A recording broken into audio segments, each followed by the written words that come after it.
जिस बंदे को 75 साल में ये बात नहीं समझ आई ना, वो ये वीडियो देख ले, आपको पूरा खुलासा पता चल जाएगा। एक अमरीकी मुसन्निफ हैं डैनियल मार्की। वो ना अपनी किताब में जो नो एग्जिट फ्रॉम पाकिस्तान है, उसके अंदर वो ये लिखते हैं कि हम अमेरिकन जो हैं वो पाकिस्तान को नहीं छोड़ सकते, और इसकी उन्होंने 3 बड़ी वजूहत जो हैं वो बताई हैं। पहली वजह जो डैनियल है ना, वो ये बताते हैं कि वो पाकिस्तान का जो न्यूक्लियर मिसाइल प्रोग्राम है वो इतना बड़ा और इतना एक्सटेंसिव है कि हमें इसके ऊपर नज़र रखने के लिए ना मुसलसल पाकिस्तान के साथ हमें इंगेज रहना पड़ता है। दूसरी वजह डैनियल ने ये बताई अपनी किताब में कि पाकिस्तान दुनिया का वो वाहिद मुल्क है कि जिसके चीन के सिविल मिलिट्री क़यादत के साथ और उनकी जो गवर्नमेंट है और उनके साथ गहरे ताल्लुकात हैं और बड़े अरसे से ये निभा रहे हैं।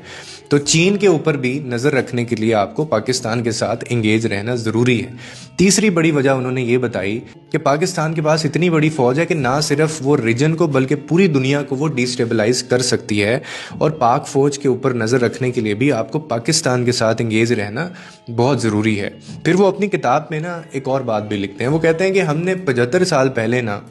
ये फैसला किया था कि पाकिस्तान को हम डेवलप होने की इजाज़त नहीं देंगे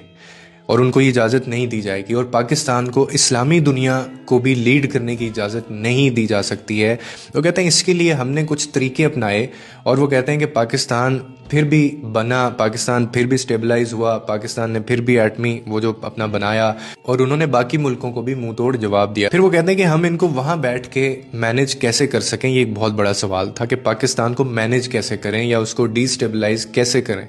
वो कहते हैं जी हमने पाकिस्तान के जो लीडर्स हैं ना उनको ख़रीदना शुरू किया, जिनमें पॉलिटिकल लीडर्स आते हैं, सिविल ब्यूरोक्रेसी के लीडर्स आते हैं, अफसरान आते हैं, इनके अलावा जर्नलिस्ट शामिल होते हैं जिनको हम ख़रीदते हैं, या फिर वो मीडिया हाउसेस भी ख़रीद लेते हैं, वो भी उसमें शामिल होते हैं। और डैनियल मार्की ने अपनी किताब में ये भी लिखा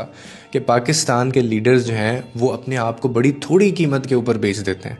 यानी उनकी कीमत इतनी है कि वो सिर्फ कहते हैं कि हमें अमेरिका का वीज़ा मिल जाए, हमारे बच्चों को अमेरिका में कोई जो है वो स्कॉलरशिप मिल जाए,